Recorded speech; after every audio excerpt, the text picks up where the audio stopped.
Melissa and I both agree on those things.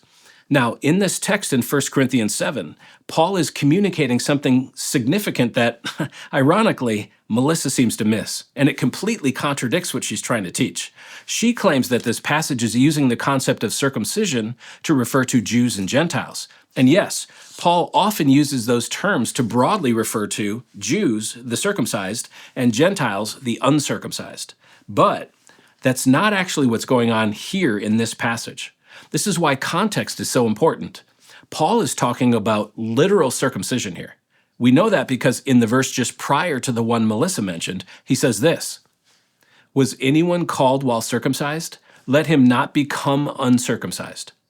This is concrete physical language, not an analogy.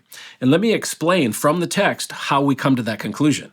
So Melissa bases her interpretation on the fact that, as she says, you can't grow more skin, and that's true.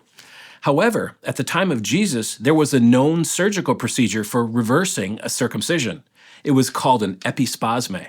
It was a Greco-Roman practice that was used by Jewish men who wanted to assimilate into the Greco-Roman society.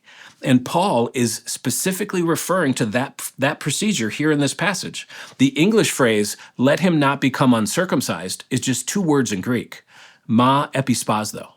So Paul is directly referring to that surgical reversal, epispasmē. He's talking about literal circumcision. And that was a very real thing in Paul's day. Some Jewish men just wanted to reverse or conceal their circumcision to avoid social shame or persecution, especially in the gymnasium culture where public nudity was common. And here's where things get really interesting, because the verse Melissa read says this, "For neither circumcision counts for anything, nor uncircumcision, but keeping the commandments of God."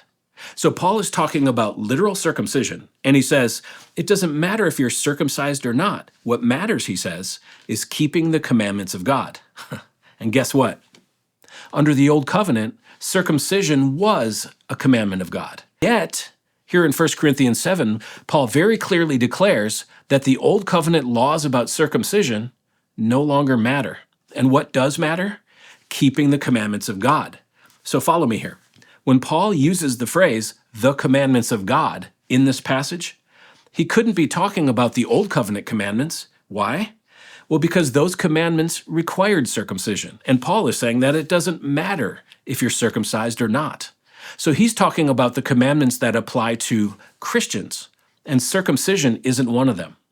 So when it comes to followers of Jesus, Melissa's definition of the commandments of God is different than the Bible's definition of that phrase.